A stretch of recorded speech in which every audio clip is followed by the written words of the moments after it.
नमस्कार। आज की इस वीडियो में हम राजनीतिक भूगोल के अध्ययन के दृष्टिकोणों का अध्ययन करेंगे। Approaches to study of political geography.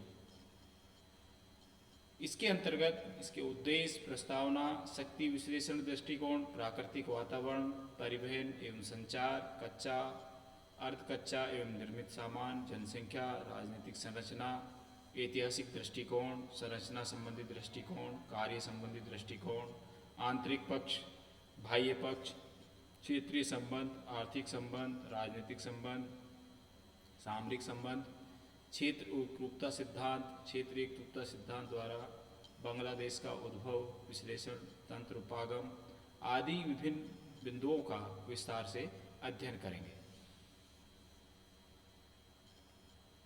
इस चैप्टर के अध्ययन के बाद में हम इन चीज़ों को समझ सकेंगे। राजनीतिक भूगोल के अध्ययन के विभिन्न दृष्टिकोण, शक्ति विश्लेषण दृष्टिकोण, ऐतिहासिक दृष्टिकोण, रचना संबंधी दृष्टिकोण, कार्य संबंधी दृष्टिकोण, क्षेत्र एकरूपता सिद्धांत एवं उसका महत्व, तंत्र उपागम, राजनीतिक शक्तियाँ तथा राजनीतिक व्यवस्था का विवरण। इंट्रोडक्शन। राजनीतिक भूगोल के विकास क्रम में इससे स्पष्ट है कि अनेकानेक विचारकों एवं भूगोलवेत्ताओं ने अपने विचारों द्वारा इसको गति प्रदान की तथा इसको एक विशिष्ट विषय के रूप में विकसित किया। यद्यपि आधुनिक राजनीतिक भूगोल का वास्तविक प्रारंभ 19वीं शताब्दी में हुआ, किंतु इसमें सैद्धांतिक निरूपण का लगभग अभाव रहा। यही कारण है कि प्रोफेसर ए मूडी ने इसके संबंध में लिखा है कि राजनीतिक भूगोल कभी निश्चित विज्ञान नहीं हो सकता था। इसकी समस्याओं के समाधान को शुद्ध विज्ञान के समान ग्रहणशील मानना एक भूल होगी। सैद्धांतिक निरूपण के अभाव के कारण अनेक भूगोलवेत्ताओं ने चिंता व्यक्त की एवं इसके लिए अनेक दृष्टिकोण प्रस्तुत किए, जिनको आधार मानकर राजनीतिक भूगोल का विधिवत अध्ययन किया जा सकता है।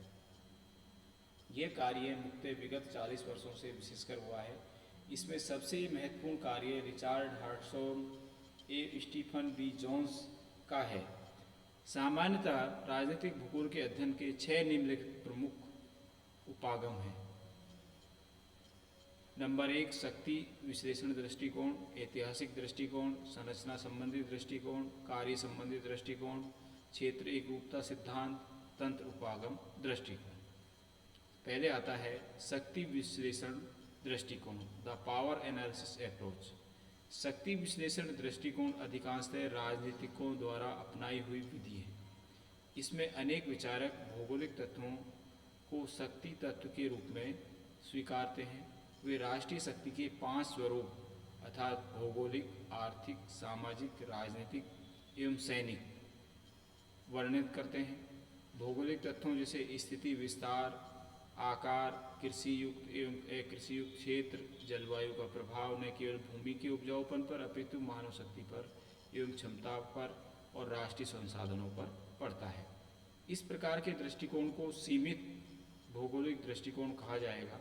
एक संपूर्ण भौगोलिक दृष्टिकोण के लिए आवश्यक है कि एक उपयुक्त तालिका भौगोलिक तत्वों की वर्णित की जाए तथा उन तथ्यों को राजनीतिक घटनाक्रम से संबंधित किया जाना आवश्यक है। इस प्रकार की तालिका एस.बी. कोहेन ने निम्नलिखित प्रकार से वर्णित की, जिसके प्रमुख तथ्य हैं। प्राकृतिक वातावरण। इसके अंतर्गत स्थिति, आकार, विस्तार, धरातल, जलवायु, मिट्टी, प्राकृतिक वनस्पति आदि शामिल किए जाते हैं। इससे उदाहरण स्वरूप एक तथ्य इस प्रकार हो सकता है कि नॉर्वे की अधिक लंबी तटरेखा एवं मछली पकड़ने की सुविधा तथा दूसरी ओर कृषि की दृष्टि से निर्धनता ने यहाँ के व्यापारिक एवं राजनीतिक स्वरूप को प्रभावित किया। कहने का मतलब जहाँ पर वे सुविधाएं नहीं हैं या ज़्यादा हैं, तो उसका चाहे वो राजनीति है चाहे वहाँ की अर्थव्यवस्था है, उस पर सीधा प्रभाव पड़ता है। कि वहाँ पर कृषि नहीं है तो उन्होंने व्यापार की तरफ आगे हाथ बढ़ाया। नंबर 2 है परिवहन एवं संचार। इसमें विभिन्न परिवहन के साधनों का स्वरूप न केवल यात्री वाहक के रूप में अपितु सामग्री का अध्ययन सम्मिलित किया जाता है। इस प्रकार संसार के साधनों से विचार अभिव्यक्ति होती है। ये राष्ट्रीयता एवं राष्ट्रीय एकता के प्रमुख साधन होते हैं। नेक्स्ट नंबर 3, कच्चा, अर्धकच्चा एवं निर्मित सामग्री एक देश के प्रमुख संसाधन होते हैं। इनका न केवल वर्तमान में अपितु भविष्य की संभावना के दृष्टिकोण से अध्ययन होना आवश्यक है। इनका अध्ययन एवं प्रभाव समय स्थान के संदर्भ में होना चाहिए, क्योंकि ये राष्ट्रीय शक्ति को अत्यधिक प्रभावित करते हैं। कहने का मतलब कि जो रॉ मटेरियल है कहाँ पर मिल रहा है, नहीं मिल रहा है, बाहर से मंगाया जा रहा है, यदि एक्स्ट्रा है तो उसको निर्यात किया जाए। तो ये विभिन्न प्रकार के राजनीतिक संबंधों, व्यापार के लिए भी हमें विभिन्न प्रकार के समझौते करने पड़ते हैं, तो उसको बढ़ावा देते हैं। जनसंख्या शक्ति एवं सामर्थ्य को प्रत्यक्ष अप्रत्यक्ष दोनों प्रकार से प्रभावित करती है।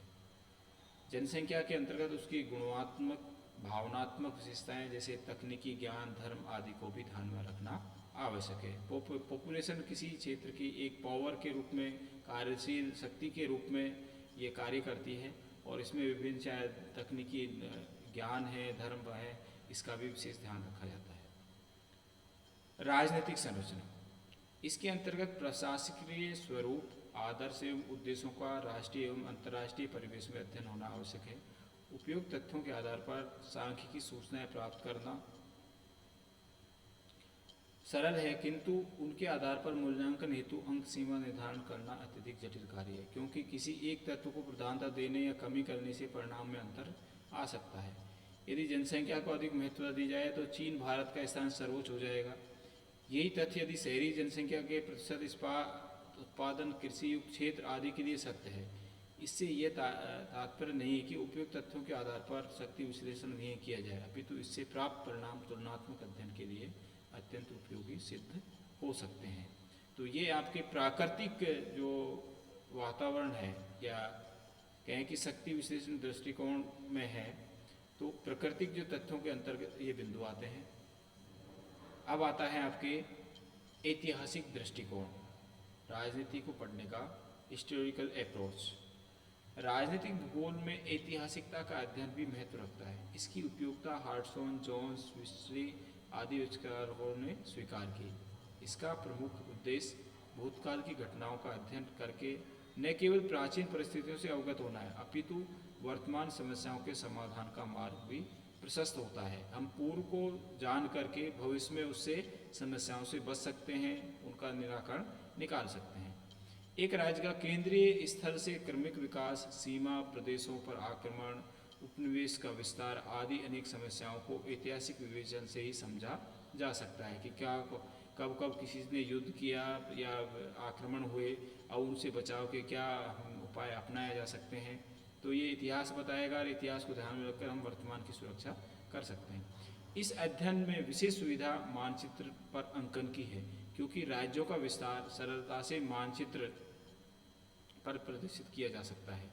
ऐतिहासिक दृष्टिकोण से इसलिए ने फ्रांस का विवरण अपनी पुस्तक द अर्थ एंड स्टेट में प्रस्तुत किया है।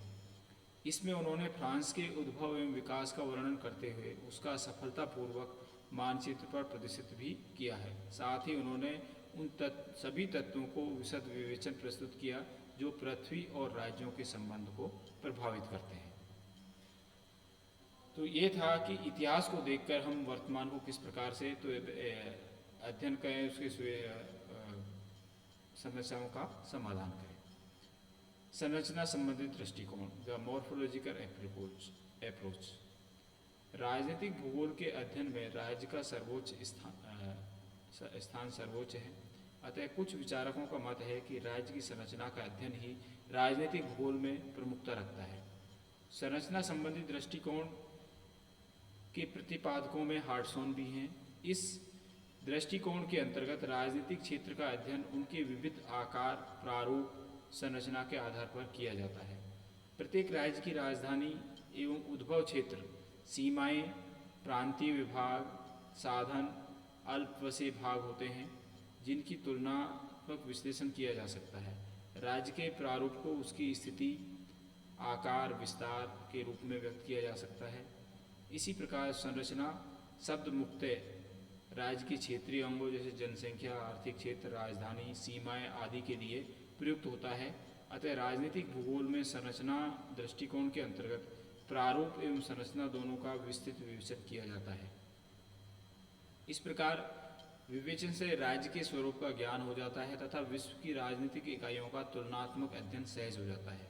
स्वयं हार्टसॉन ने इस दृष्टिकोण में परिवर्तन प्रस्तुत किया। उन्होंने इस प्रकार के वर्णन को स्थिर एवं आलस्यपूर्ण व्यक्त किया, क्योंकि इसमें राज्य के विभिन्न अंगों का मात्र वर्णन प्रस्तुत किया जाता है, उनके कार्यों को विस्मृत कर दिया जाता है, जबकि कार्य ही स्वरूप प्रस्तुत करते हैं जिन पर राज्य निर्भर करता है।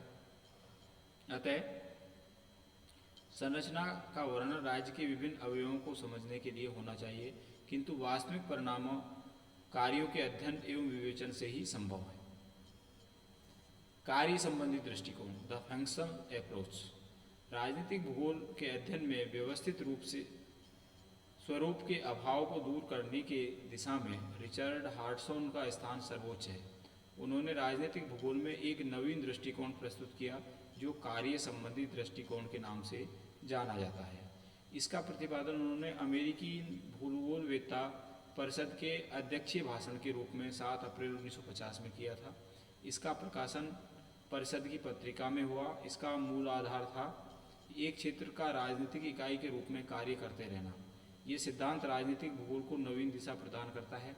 यही नहीं, अपितु स्वयं हार्टसॉन ने इसको आर्थिक भौगोलिक राजनीतिक भूगोल के रूप में संबोधित किया। अतः इसका संपूर्ण विवेचन अपेक्षित है। हार्टसॉन के कार्य संबंधी दृष्टिकोण को निम्न प्रकार से समझा जा सकता है। आंतरिक पक्ष। राजनीतिक भूगोल की मूल समस्या राज्य को कार्य के आधार पर प्रस्तुत करना है। क्षेत्र, जनसंख्या राजनीतिक इकाई के अभिन्न अंग हैं। राज्य आंतरिक क्षेत्रों को संगठित करने हेतु नियम बनाता है तथा क्षेत्रों में एकरूपता स्थापित करता है। यद्यपि कुछ अर्थों में जैसे धर्म, शिक्षा अथवा अन्य सामाजिक गतिविधियों में कुछ क्षेत्रीय असमानता भी स्वीकार कर रहता है। आर्थिक क्षेत्र के रूप में भी कुछ रूपों में जैसे मुद्रा, आर्थिक संस्थान संबंधी संबंधों आदि में एक रूपता रखता है। इसके अतिरिक्त राज्य का सर्वप्रमुख कार्य अपने निवासियों एवं क्षेत्र की विदेशी आक्रमण से रक्षा करना है। इन सभी विवेचनों से भूगोलवेत्ता क्षेत्रीय विविधता को प्रमुखता देता है। राज्य के कार्य निर्धारण में हार्टसॉन ने 2 तत्वों का प्रमुखता से वर्णन किया है। प्रथम, केंद्र एवं बाह्यवर्ती शक्तियाँ। द्वितीय, केंद्रवर्तीय शक्तियाँ। केंद्र से बाह्यवर्ती शक्तियाँ, सेंट्रीफ्यूगल फोर्सेज। भूगोलवेत्ता उन सभी प्राकृतिक अवरोधों से परिचित होते हैं जो विभिन्न क्षेत्रों के मध्य की संचार व्यवस्था में बाधक होते हैं। राज्य प्रशासन के लिए संचार व्यवस्था न केवल एक क्षेत्र से दूसरे क्षेत्र में संबंध स्थापित करने हेतु आवश्यक है, अपितु केंद्र से समीपवर्ती क्षेत्रों को संयुक्त करने का साधन है। इस दिशा में दूरी भी एक बाह्यवर्ती शक्ति के रूप में है। इसका संबंध राज्य के विस्तार व आकार से होता है। मानव एक अवरोधक के रूप में होता है। जैसे ही किसी क्षेत्र में मानव का न होना या अत्यधिक कम होना ये एक अवरोध है। इस प्रकार के क्षेत्रों के कारण पृथकता की भावना जागृत होता है। यही कारण है कि महासागर, आर्कटिक, हिमखंडित क्षेत्र आदि पृथकता का द्योतक रहे हैं। इस प्रकार मध्य युग में आल्पस एवं अपरेशियन पर्वत श्रेणियां भी अवरोधक के रूप में रहे हैं। यदि एक राज्य की जनसंख्या में विविधता होती है तो उसका अभाव बाह्यवर्ती शक्तियों के रूप में अत्यधिक प्रभावशाली होता है। इस दिशा में राज्य के सामाजिक स्वरूप में समता का विकास आवश्यक हो जाता है, अन्यथा राष्ट्रीय एकता में बाधक होता है। राज्य का सामाजिक स्वरूप भाषा, धर्म, शिक्षा, जीवन स्तर, राजनीतिक भावना आदि पर निर्भर करता है। ये सभी तत्व राज्य के लिए बाह्यवर्ती शक्ति के कारक होते हैं। यद्यपि प्रत्येक क्षेत्र में इनका प्रभाव भिन्न भिन्न होता है। यदि एक राज्य का कोई प्रदेश दूसरे प्रदेश से संबंध रखता है तो इसका प्रभाव राज्य की सुरक्षा एवं शांति पर पड़ता है। भारत में असम व अन्य पूर्वी राज्यों में वर्तमान समय में उद्भूत अशांति का एक कारण उस प्रदेश की जनसंख्या का अन्य देशों के साथ राजनीतिक संबंध भी है।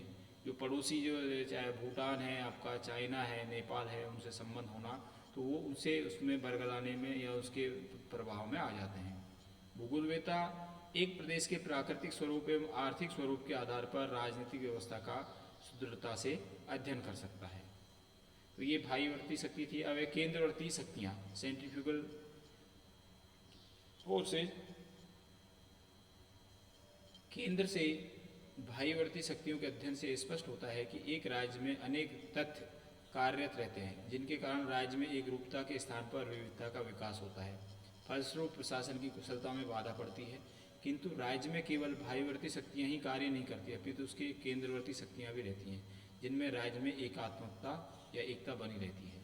राज्य के लिए सबसे प्रमुख केंद्रवर्ती शक्ति राज्य विस्तार या राज्य विचार, स्टेट आइडिया है।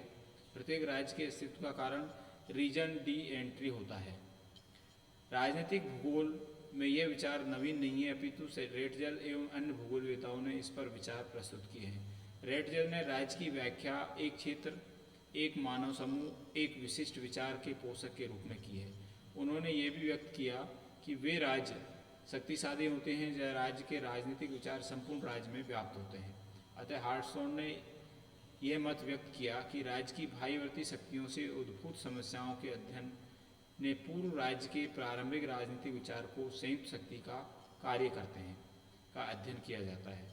माउल ने दूसरे जर्मन भूगोलवेत्ता थे जिन्होंने राज्य विचार का कुछ विस्तार से प्रतिपादन किया। एक राज्य के अस्तित्व हेतु राज्य विस्तार एक प्रमुख भूमिका रखता है। जब तक राज्य विस्तार प्रभावशाली होता है, राज्य शक्तिशाली रहता है। जैसे ही राज्य विचार की भावना क्षीण हो जाती है, राज्य की शक्ति में भी कमी आ जाती है।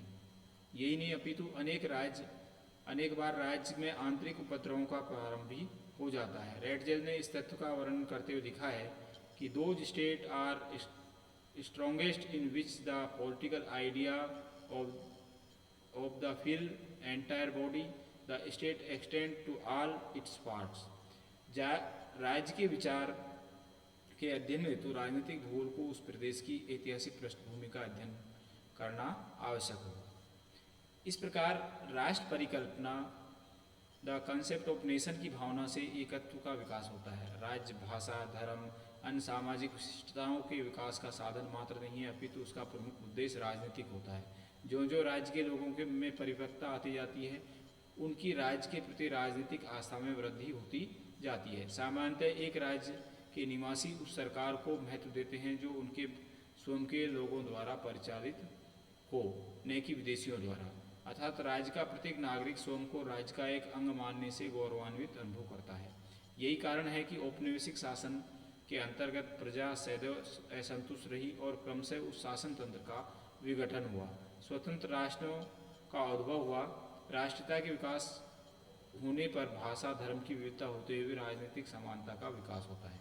जैसे स्विट्जरलैंड में 4 भाषा होते हुए भी राजनीतिक विचारधारा में पर्याप्त समानता है। इसी प्रकार अनेक राज्यों में क्रोड या उपद्रव क्षेत्र, कोर एरिया राष्ट्रीय एकता के द्योतक होते हैं, जैसे फ्रांस, इंग्लैंड, स्कॉटलैंड, स्वीडन आदि में देखने को मिलता है।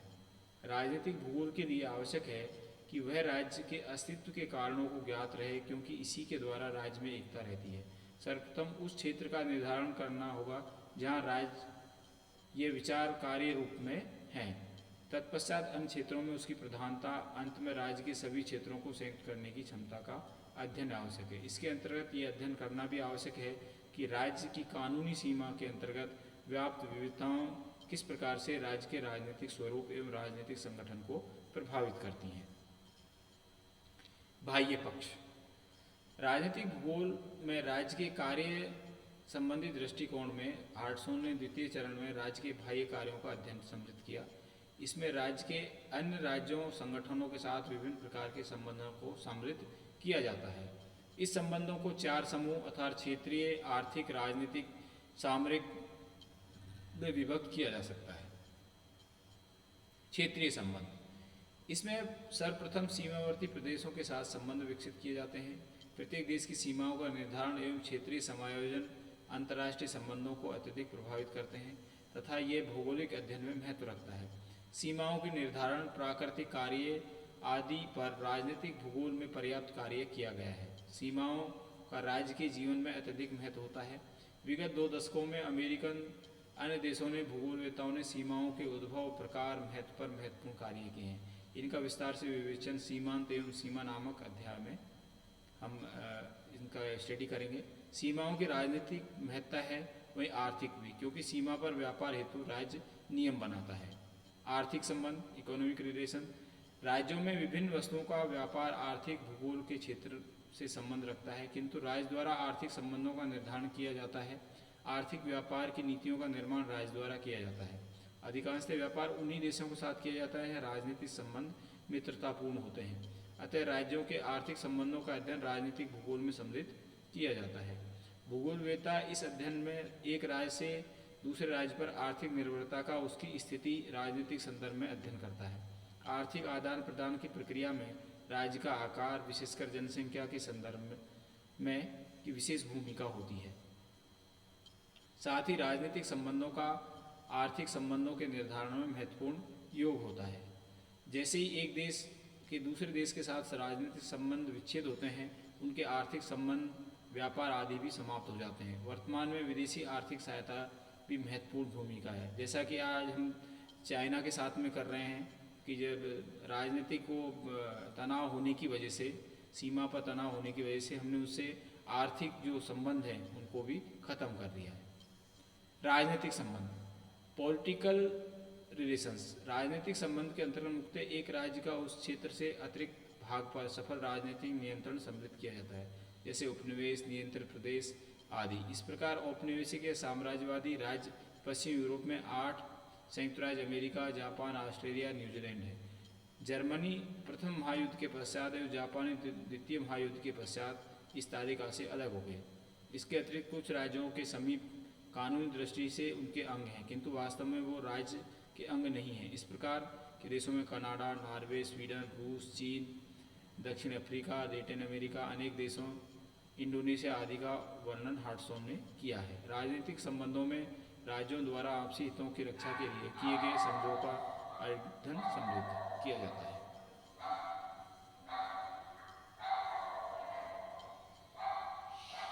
सामरिक संबंध, स्ट्रेटेजिक रिलेशन। सामरिक संबंध में अधिकांश तात्पर्य राष्ट्रीय शक्ति, जिस भूगोलवेत्ता निश्चित रूप से विचार व्यक्त कर सकता है, इसके अंतर्गत उन सभी भौगोलिक तत्वों का समावेश किया जाता है जो राष्ट्रीय शक्ति को प्रभावित करते हैं। यद्यपि राज्य की शक्ति का विचार व्यक्त कर सकता है, इसके अंतर्गत सभी भौगोलिक तत्वों का समावेश किया जाता है जो राष्ट्रीय शक्ति को प्रभावित करते हैं। यद्यपि राज्य की एक सापेक्षिक तथ्य है और भौगोलिक तत्वों के साथ राजनीतिक प्रदेश आदि अनेक तथ्यों पर निर्भर करती है। हार्टसॉन का कहना है कि विश्व में प्रत्येक राज्य का अन्य राज्यों के संदर्भ में सामरिक महत्व रखता है, ताकि इसका विश्लेषण अन्य राज्यों के संदर्भ में ही किया जा सकता है। स्विट्जरलैंड की सामरिक स्थिति के कारण ही उन दोनों महायुद्धों से प्रभावित रहा। राज्य की इसकी सामरिक दृष्टि से विशेष महत्व है। उपरोक्त विवरण से स्पष्ट है कि रिचर्ड हार्टसॉन ने राजनीतिक भूगोल में राज्य का कार्य संबंधी दृष्टिकोण प्रस्तुत कर नवीन दिशा प्रदान की। अपने प्रपत्र में उन्होंने राजनीतिक भूगोल का केंद्रीय विचार संपूर्ण क्षेत्रीय विभिन्नता के लिए एक विशिष्ट एवं राजनीतिक इकाई को व्यक्त किया। राजनीतिक भूगोल में जो कार्य हो रहे हैं उनमें उपयुक्त विचारधारा की प्रधानता है। वास्तव में राज्य की एक महत्ता एक क्षेत्रीय इकाई के रूप में न होकर उसके कार्यों की है, जो क्षेत्रीय इकाई संपन्न करती है। हार्टसॉन द्वारा प्रतिपादित निश्चय ही राजनीतिक भूगोल के अध्ययन का एक सही दिशा प्रदान करती है। तो आज के इसमें हमने इन उपरोक्त सिद्धांतों का अध्ययन किया। इस वीडियो में इतना ही। That's all, thank you.